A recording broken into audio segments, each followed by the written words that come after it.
Alerta de tsunami. Marzo 11 de 2011. El terremoto más fuerte en la historia reciente de Japón provoca un enorme tsunami.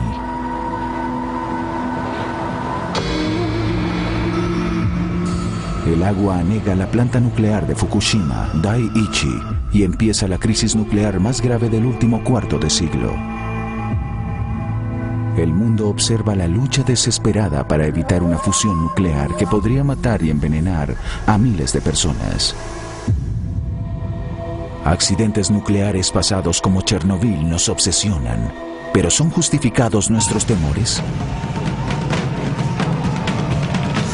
Mientras se revelan los errores que llevaron al desastre, ¿cuáles son los riesgos de la energía nuclear?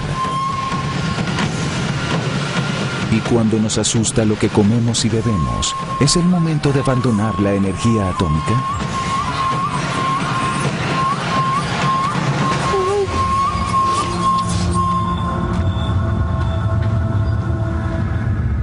Alerta nuclear.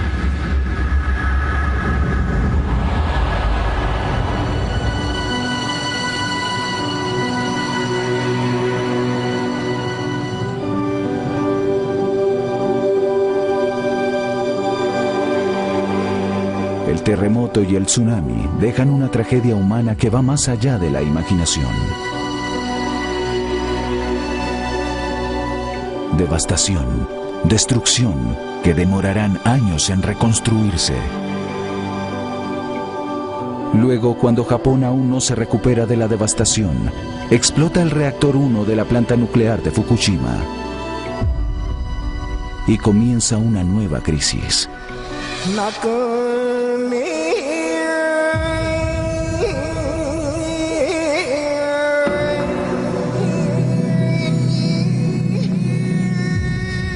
Una crisis nuclear que obliga a miles de personas a dejar sus hogares, impulsadas por el temor a la radiación.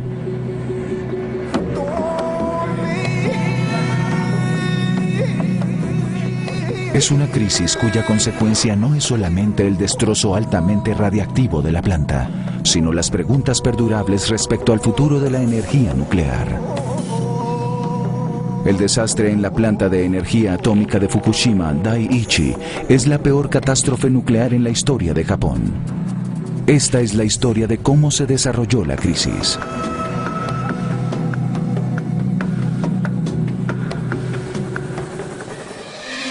La vieja central de energía nuclear de Fukushima, Daiichi, es una de las más antiguas de Japón, construida en los años 60.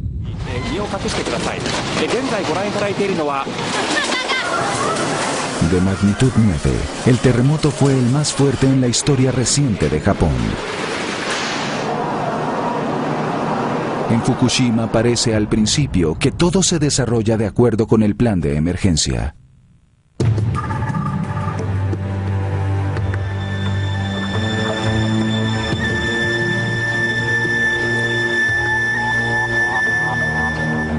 Los sistemas automáticos de la planta se activan para apagar los reactores nucleares. En el momento del terremoto, 3 reactores estaban operando y se apagaron sin problema. Las barras que controlan la reacción nuclear se insertaron en el núcleo e iniciaron el proceso de apagado del reactor. Sin embargo, el núcleo está todavía caliente, se genera calor residual y ese calor es necesario manejarlo. Ese exceso de calor se maneja con sistemas de refrigeración de agua. Si fallan, las consecuencias son la pesadilla nuclear, la fusión.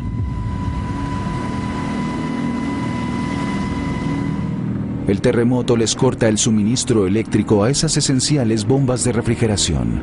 Baterías de emergencia y generadores diésel las mantienen en funcionamiento. Pero en el mar, la ola del tsunami ruge implacablemente hacia la costa.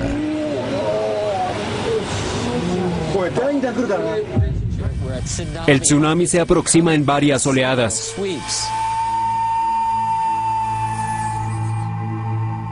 La ola del tsunami de 14 metros de alto anega la planta nuclear ahogando los generadores de emergencia.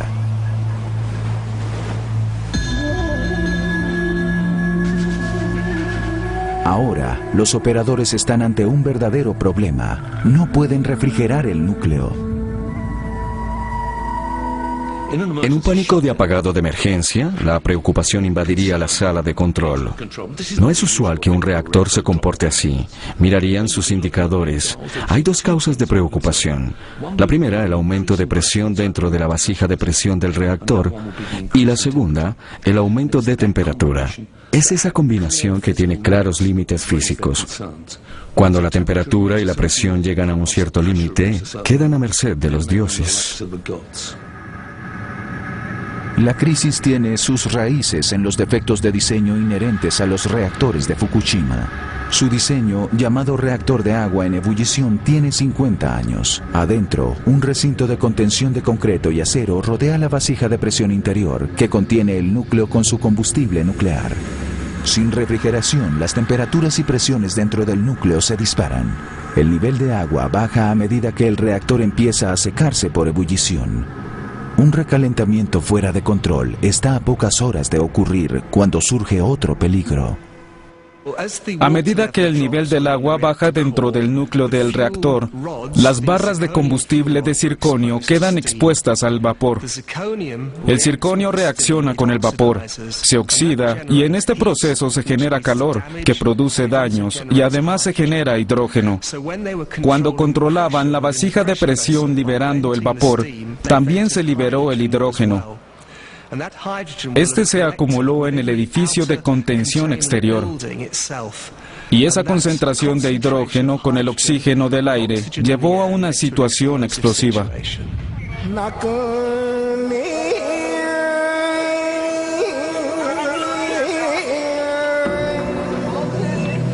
En estas primeras horas, los operadores en Fukushima afrontan un terrible dilema. No hacer nada y arriesgarse a una catastrófica fusión. O liberar la mezcla explosiva y esperar que no explote. Eligieron liberar la mezcla. El 12 de marzo, un día después del tsunami, explota la unidad 1 de Fukushima. Hay alarma en todo el mundo. Luego, 2 días después, el 14 de marzo, explota el reactor 3 y parece que la situación está fuera de control. Al principio, los oficiales japoneses de TEPCO, la compañía energética que opera la planta, intentan restarle importancia a la crisis. Declaran que no han liberado radiación. Pero cuando liberan vapor radiactivo de las unidades 1 y 3, tienen que reconocer que se ha liberado radiación al aire.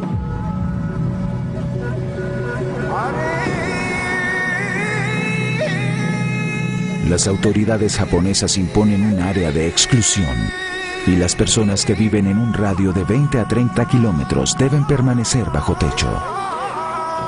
200.000 personas se mudan a refugios temporales y se establecen puestos de control de radiación.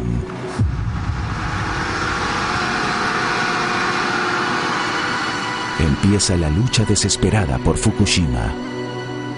Por primera vez en la historia de la energía nuclear, 4 reactores están fuera de control al mismo tiempo. El mundo está al borde de una catástrofe nuclear potencial a una escala sin precedentes. Existe un riesgo muy real de que eclipse el peor desastre nuclear del mundo, uno que todavía nos obsesiona y cuya sombra persiste: Chernobyl.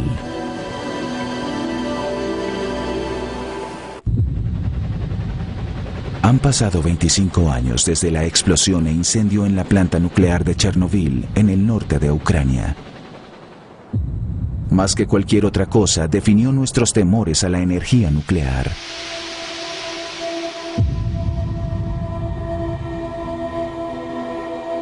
Todavía nos obsesiona el legado de la invisible nube de radiactividad que se propagó, oculta, a través de la península escandinava y Europa. El sigilo y engaño de los rusos destrozaron nuestra fe en el sueño nuclear. Su decisión de demorar la evacuación de la cercana población de Pripyat reforzó el criterio de que el establecimiento nuclear no era confiable. Los miles de niños y adolescentes afectados con cáncer de tiroides nos mostraron el peligro de la radiación.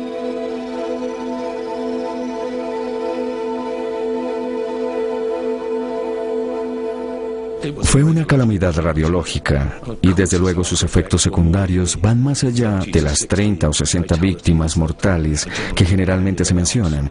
Fue una catástrofe.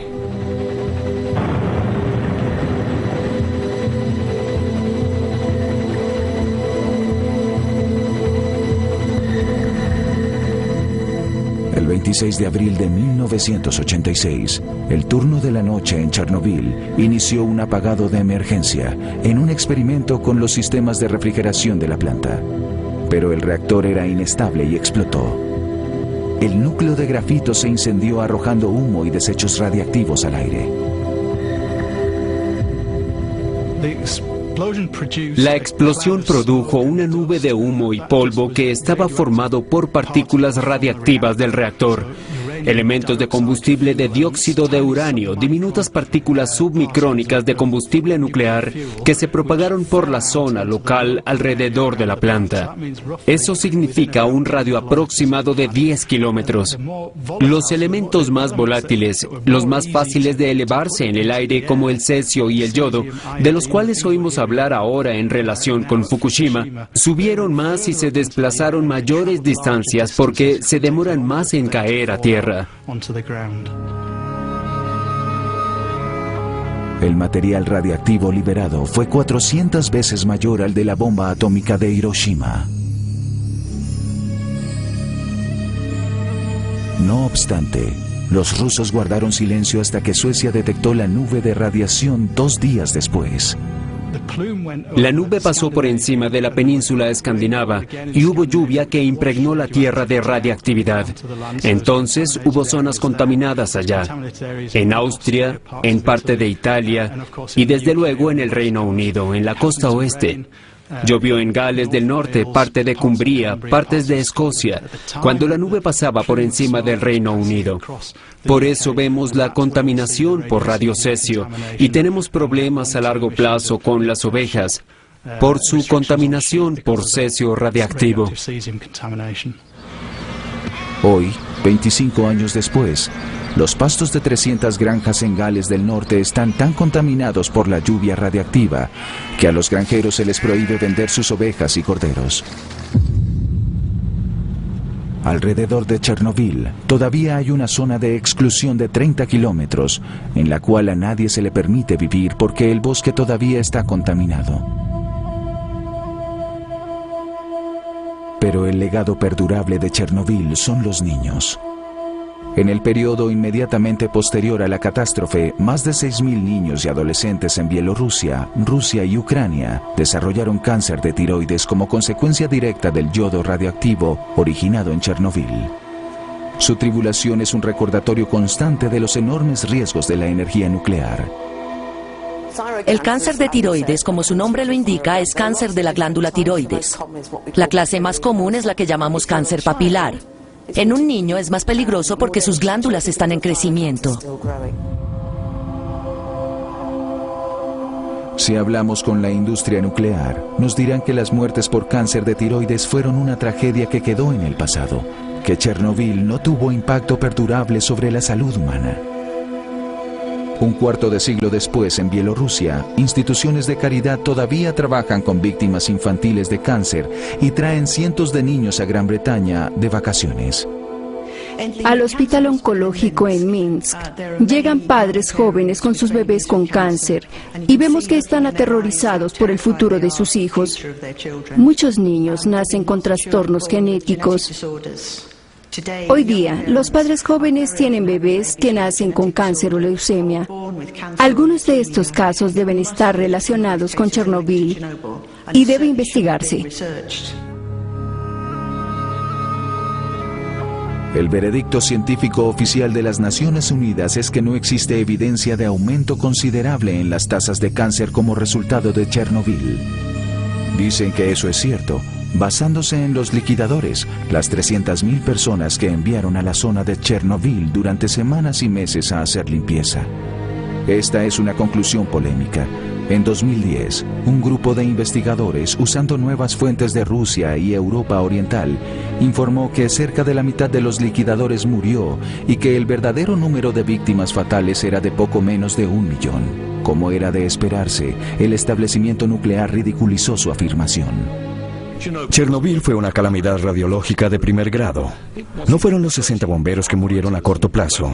Se espera que 1 de cada 4 personas muera a causa de alguna forma de cáncer. Es casi imposible diferenciar los cánceres causados por contaminación provenientes de un incidente causado por Chernobyl. Entonces, desde el punto de vista epidemiológico, es muy difícil evaluar la situación. Pero cuando vamos a Chernobyl y observamos 30 kilómetros de tierra esterilizados por 30 años, 5 millones de personas bajo controles sanitarios, y en cuanto a los liquidadores, sabemos que la tasa de mortalidad entre ellos es mucho más alta que entre otros grupos de hombres jóvenes. Estaban con el servicio nacional en ese tiempo. Entonces Chernobyl fue una reacción mal manejada a un accidente nuclear muy grave. Lo que no se ha visto es un aumento en otros tipos de cáncer, lo que llamamos cánceres sólidos, cáncer de mama, de pulmón o tumores cerebrales. Ahora, eso no quiere decir que no haya ocurrido, pero debemos recordar que 1/4 parte de las personas muere de cáncer por otras razones. Creemos que existe un riesgo adicional para el grupo de los liquidadores debido a su exposición, pero solo es del orden del 1%. Por lo tanto, probablemente no lo detectemos en comparación con el cáncer de fondo natural de esa población. Una gran cantidad de liquidadores, las personas valientes que entraron a detener el accidente, a controlarlo y a limpiar la zona después, murieron. Muchos niños fallecieron de cáncer y otras enfermedades, y nadie lleva la estadística. No fue solamente en Bielorrusia y Ucrania, hubo mucha más contaminación en Europa de lo que inicialmente se creyó. Las muertes y cánceres devastadores causados por Chernobyl han llevado a temores reales relacionados con las consecuencias de la radiactividad para nuestra salud. Pero puede ser difícil separar los hechos de la historia tratándose de radiación. El temor del público a la radiación se basa en la idea de que ésta produce cáncer. Y esta es una amenaza que casi todos conocen. Es una enfermedad desagradable y difícil de abordar. Las personas creen que el cáncer es sinónimo de muerte y eso es lo que se aborda. No hay duda de que el nivel de ansiedad que puede provocarse es una consecuencia de la interacción entre las armas nucleares y la energía nuclear. La visualización nuclear en la mente del público es una nube en forma de hongo. Recuerdan las imágenes de Hiroshima y Nagasaki y las de personas que mueren en forma dolorosa y atroz a causa de la radiación.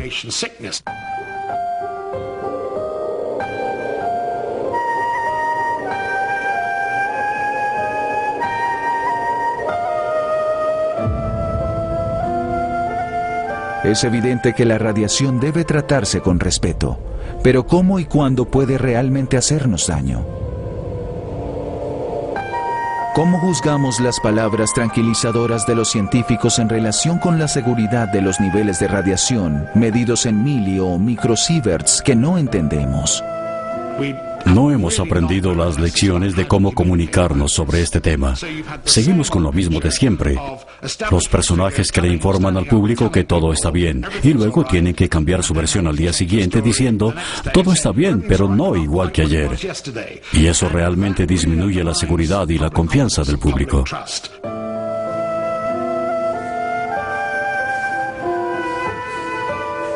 La radiación es invisible. No se puede ver, tocar ni oler. Tal vez esa sea una razón por la cual le tememos.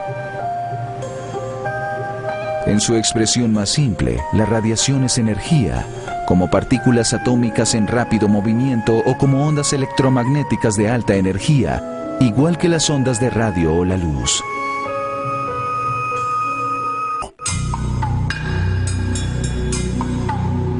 La radiación hace su daño biológico en el núcleo de las células que forman a todos los seres vivos.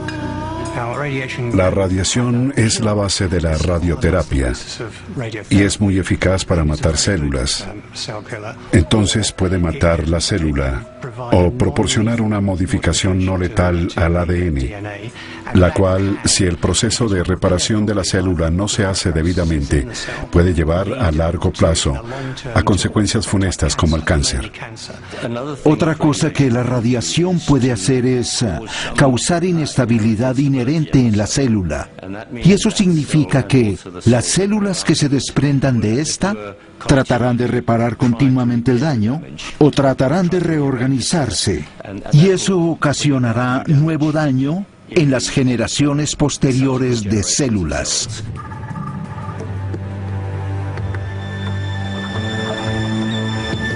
Anotaciones clínicas.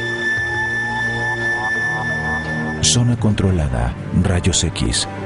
No obstante, en la mayoría de los hospitales la radiación puede salvar vidas. Es una de las herramientas más útiles que tiene la profesión médica. La radioterapia puede destruir cánceres y la radiación se usa para rayos X y tomografías axiales computarizadas.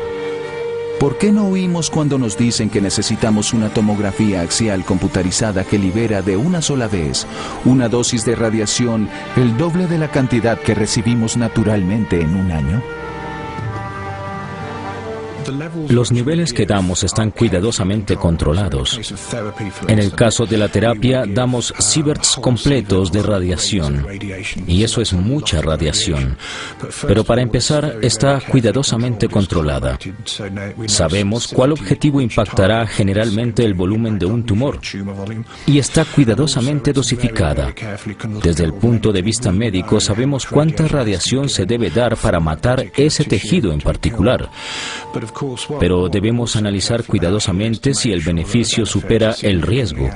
Cualquier radiación, como ya hemos dicho, es peligrosa, pero no es tan peligrosa como dejar un tumor sin tratamiento.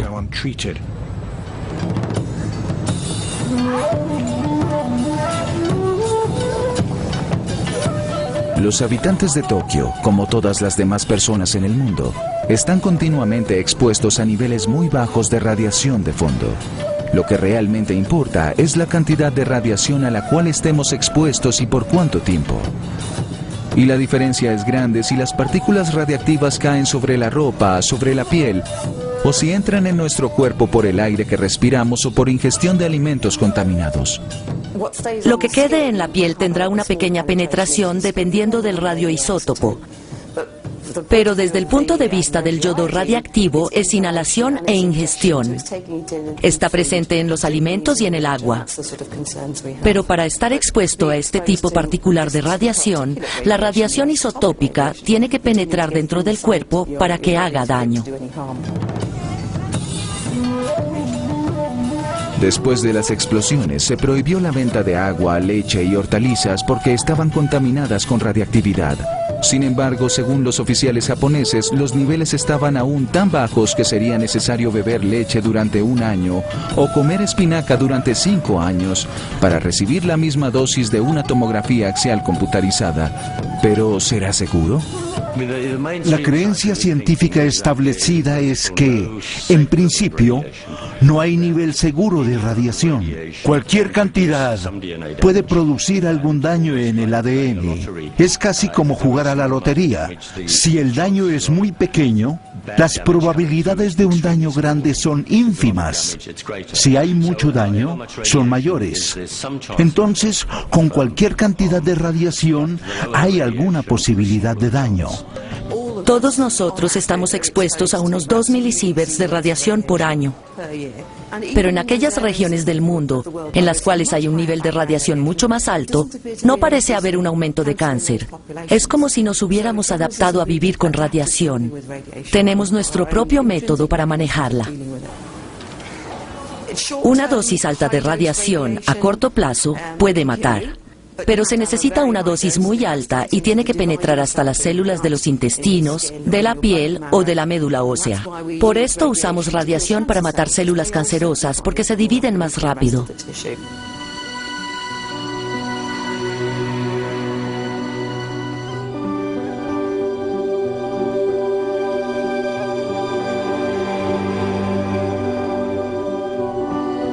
Los principales componentes radiactivos en las emisiones de Fukushima, igual que en Chernobyl, fueron yodo 131 y cesio 137. El yodo radiactivo se desintegra rápidamente. Su vida media es de 8 días. La mitad de la radiación desaparece en poco más de una semana y la otra mitad en la siguiente. El yodo será la preocupación primordial de las personas involucradas en la protección radiológica de la gente, porque se concentra en la glándula tiroides, especialmente en los niños. Debemos protegerlos del yodo. El cesio es un problema a más largo plazo. Afecta a todos los tejidos del cuerpo. Veremos entonces una variedad de cánceres igual a la que vimos en los sobrevivientes de las bombas atómicas de Japón, por ejemplo.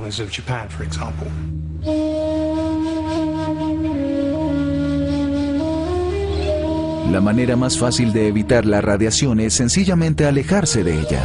Por esta razón, los japoneses evacuaron la población en la zona de exclusión de 20 kilómetros.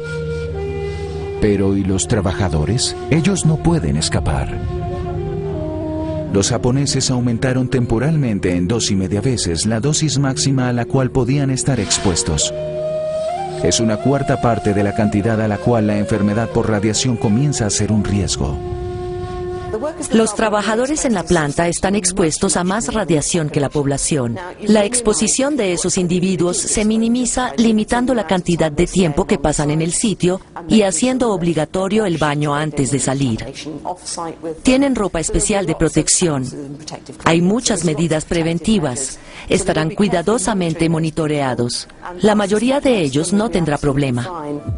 Materiales radiactivos.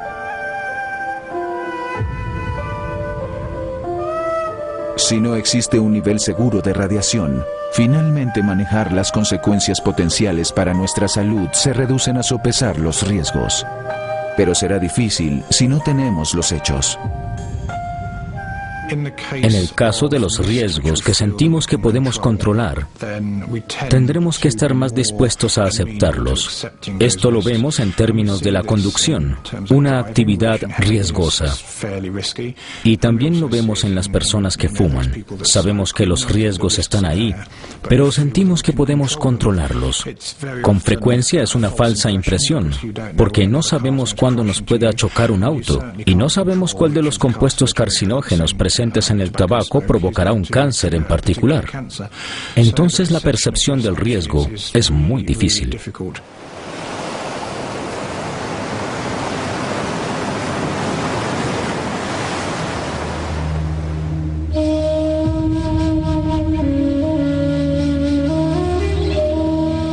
Día 4 de la crisis. En Fukushima, el riesgo de catástrofe nuclear crece a medida que la situación en la planta se deteriora. 2 fuertes explosiones han sacudido la planta, explotando el techo de los edificios de los reactores 1 y 3. Pronto se hace evidente que las explosiones fueron causadas por el hidrógeno producido cuando los niveles de agua dentro de los reactores bajaron. Sin agua ni electricidad para refrigerar el combustible nuclear, los ingenieros ahora afrontan una batalla para evitar una catastrófica fusión. Eligen la única opción que tienen: usar agua de mar para refrigerar el combustible nuclear que se sobrecalienta rápidamente. No había suministro reabastecible de agua mineralizada en el sitio. Entonces optaron por la acción oportuna, pero improvisada, de bombear agua de mar. Fue una decisión determinante en cuanto a los reactores se refiere. Agua de mar sin filtrar, muchos desechos, mucha sal, arruinaría por completo no solamente los reactores, sino también las válvulas y bombas que pudieran necesitarse para posteriores acciones de recuperación. La explosión en el reactor 3 es la más alarmante. Usa un tipo diferente de combustible nuclear. Uno que contiene plutonio, que es mucho más tóxico y peligroso. Más que los otros, es crucial que este reactor se tenga bajo control rápidamente. Hay dos aspectos con el reactor 3. El primero, la violencia de la explosión. Fue mucho más direccional. Levantó los escombros a un nivel muy alto, unos 1000 metros. Y eso significa que el viento puede esparcir ampliamente cualquier radiactividad que lleven esos escombros. Ese fue el comienzo. Pero el segundo aspecto importante es que el combustible del reactor 3 era en parte lo que se llama combustible de mezcla de óxidos, que es un combustible de plutonio. Y la huella radiológica de una emisión de plutonio es mucho más severa que la de una emisión de uranio de bajo enriquecimiento. Y esta sería la primera vez que el plutonio estuviera involucrado en una emisión de esta naturaleza. Los ingenieros en Fukushima luchan ahora día y noche por mantener fríos los reactores. Diariamente llegan bomberos voluntarios para operar las bombas y las mangueras de las máquinas. Los niveles de radiación son tan altos que solo pueden trabajar turnos cortos. Afuera, el mundo observa con horror creciente. El Organismo Internacional de Energía Atómica en Viena declara su centro de emergencia en alta alerta. Se detecta un aumento en los niveles de radiación en el exterior de la planta, mientras se procede con la evacuación en un radio de 20 kilómetros. Día 5, y la crisis empeora. Surge un nuevo riesgo de una emisión masiva de radiación. Las explosiones en las unidades 1 y 3 no dejaron al descubierto los núcleos de los reactores. Pero en todos, el combustible nuclear usado, caliente y altamente radiactivo, se almacena en piscinas abiertas llenas de agua en la parte superior del edificio. Las piscinas de la unidad 4 están llenas, pues todo el combustible se extrajo del reactor para mantenimiento. Con las bombas de refrigeración fuera de servicio, los niveles de agua bajan, dejando las barras de combustible al descubierto. Podrían encenderse e iniciar un fuego no contenido. Humo, partículas y polvo radiactivos escaparían libremente. Nos preocupaba que debido a las explosiones, especialmente en el reactor 3, esas piscinas se hubieran dañado, o tuvieran escapes, o el agua se hubiera desbordado a causa del mismo terremoto. Y sin electricidad, no podíamos bombear agua dulce a estas piscinas. En vez de mantenerse a una temperatura constante, empezaron a calentarse. Era una situación más grave todavía, porque la radiactividad dentro del combustible usado estaba ahora expuesta al medio. La atención pasó de los reactores en sí a las piscinas de combustible usado. Se inicia una operación desesperada para introducir agua en las piscinas de combustible usado, para evitar que se incendien y causen un desastre nuclear que podría eclipsar el de Chernobyl. Se usan incluso helicópteros para arrojar agua sacada del océano. Las medidas de emergencia que se tomaron, los helicópteros, los bomberos, el cañón de agua para motines, muestran que estaban totalmente mal preparados para este accidente. A pesar de sus esfuerzos, se presentan 2 incendios en la unidad 4, uno en la zona de las piscinas de combustible usado. Los niveles de radiación en el sitio se elevan, generando temor de que pueda propagarse sobre poblaciones y ciudades con millones de habitantes. Durante semanas sigue la emisión de radiactividad de la planta afectada. En los primeros días el viento llevaba la mayor parte hacia el mar. Luego la dirección del viento cambió y las emisiones empiezan a caer sobre la isla principal de Japón, densamente poblada. La contaminación llega hasta el agua de grifo en la capital, Tokio. La crisis nuclear afecta ahora directamente las vidas de millones de personas y se propaga más allá de las fronteras de Japón. Estados Unidos y Canadá, Australia, Hong Kong y Rusia se unen a Singapur para prohibir algunas exportaciones de alimentos de Japón. Nadie está fuera de peligro aún, cuando la batalla para salvar Fukushima tiene un nuevo giro dramático. En la planta, gran parte del sitio está ahora inundado con enormes cantidades de agua proveniente de los esfuerzos desesperados para refrigerar los reactores. 2 trabajadores caminan por entre el agua y deben ser llevados al hospital con quemaduras de radiación en sus piernas. Luego el agua radiactiva empieza a salir al mar. Después, una buena noticia. A finales de la segunda semana, los ingenieros logran restaurar parte de la electricidad en la planta.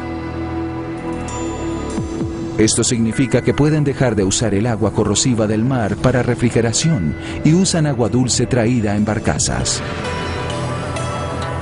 Finalmente, cuando tapan las grietas por las cuales escapaba el agua radiactiva al mar, parece que sus valientes esfuerzos tuvieron éxito al evitar una catástrofe nuclear.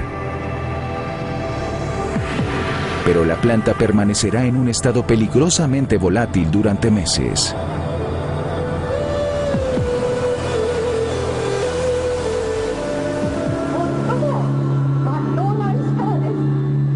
A medida que la crisis se desarrollaba, crecía la inquietud de que el departamento nuclear en Japón estuviera engañando al público. Alarmantes revelaciones de las repetidas fallas de seguridad de la compañía que operaba la central de Fukushima revivieron los interrogantes sobre los riesgos de la energía nuclear.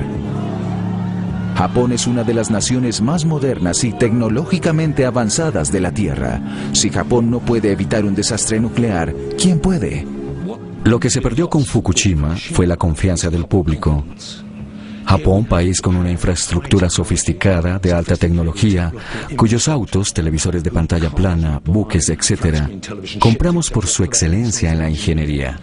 No obstante, su sistema nuclear evidentemente falló. La revelación más escandalosa fue que TEPCO, dueño de Fukushima, hizo caso omiso a la advertencia de su propio ingeniero jefe de seguridad en 2007 de que la planta tenía una probabilidad de 1 en 10 de ser anegada por un tsunami en los siguientes 50 años. Son probabilidades muy débiles tratándose de seguridad nuclear. Hay personas que lo pensarían 2 veces para atravesar una carretera si la probabilidad de que un auto las atropellara fuera de 1 en 10. Si observamos la administración de la industria nuclear, hay una tendencia a concentrarse en la tecnología o en la ingeniería y a creer que si eso se hace bien, todo saldrá bien. Esa posición no es coherente con lo que hemos aprendido por medio de otros accidentes tecnológicos. Es indispensable tener en cuenta todo el sistema. Se debe pensar en todo, desde la ingeniería hasta la cultura reguladora que sostiene la administración. Tenemos una vasta experiencia en la generación de energía nuclear en este planeta. Durante el extenso periodo de implementación y montaje de los diversos reactores, solo hemos tenido 3 eventos que perduran en la memoria.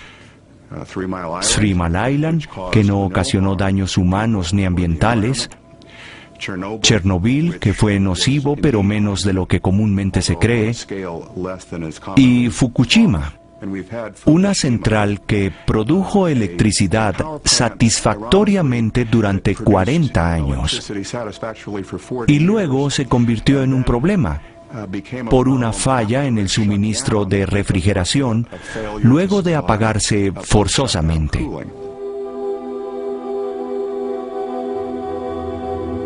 Docenas de nuevas plantas nucleares están en construcción en países como China e India para satisfacer sus crecientes necesidades energéticas.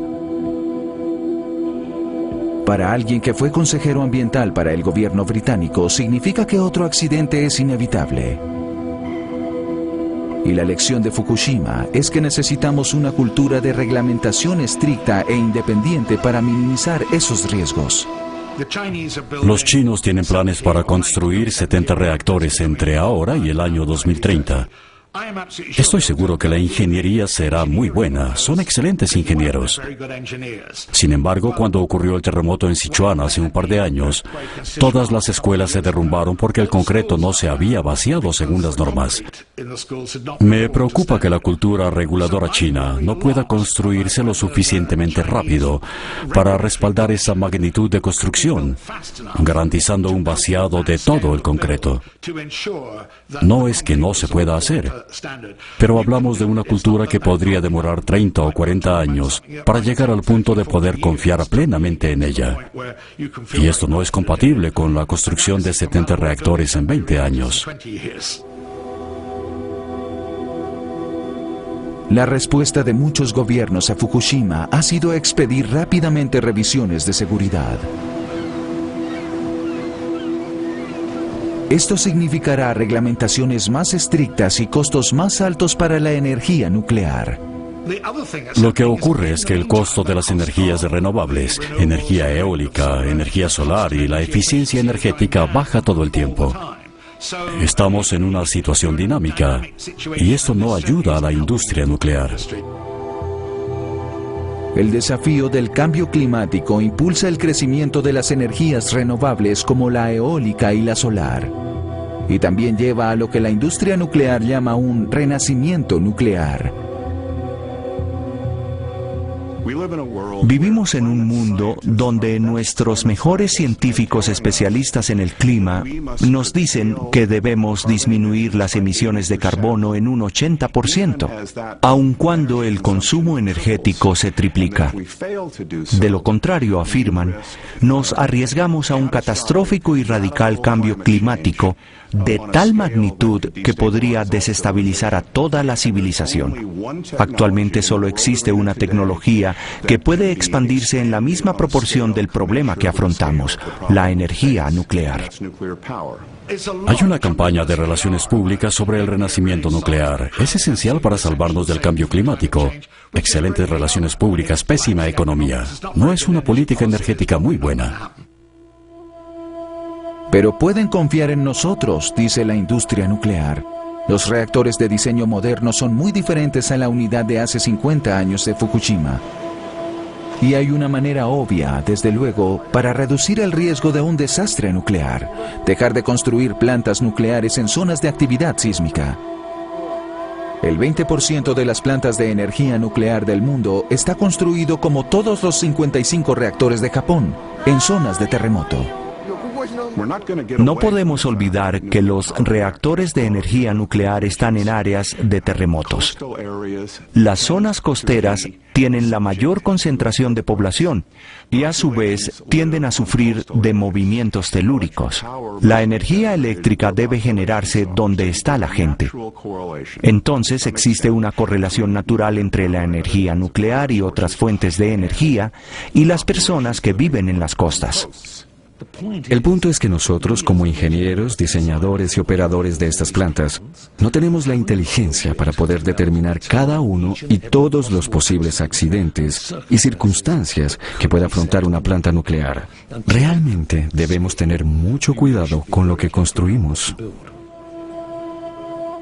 Todo depende de si creemos que los beneficios superan los riesgos, por remotos que sean, cuando las consecuencias son potencialmente tan terribles. Y surge nuestra tercera pregunta. ¿Por qué hacemos esto?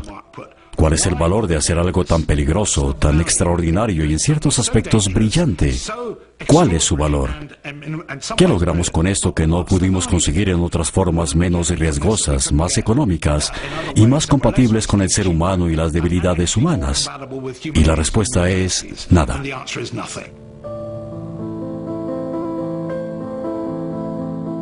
Un mes después de iniciada la crisis, está lejos de terminar. Hacer seguros los núcleos dañados parcialmente fundidos de los reactores y resolver el problema de las piscinas de combustible usado es un reto de ingeniería arriesgado. La refrigeración provisional debe continuar durante meses. Deshacerse de las aguas de inundación radiactivas es una empresa ardua. Pasarán años antes de que el sitio sea seguro. Los eventos de Fukushima han sido un recordatorio crudo de lo que está en juego con la energía nuclear. Afrontamos una decisión: continuar adoptando lo nuclear por los beneficios muy reales que nos aporta, o decidir que por más hábiles que sean los ingenieros, algo siempre puede salir mal. Y cuando es así, las consecuencias pueden ser tan inmensas, aterradoras y fuera de nuestro control, que llega el momento de preguntarnos: ¿energía nuclear se justifica el riesgo?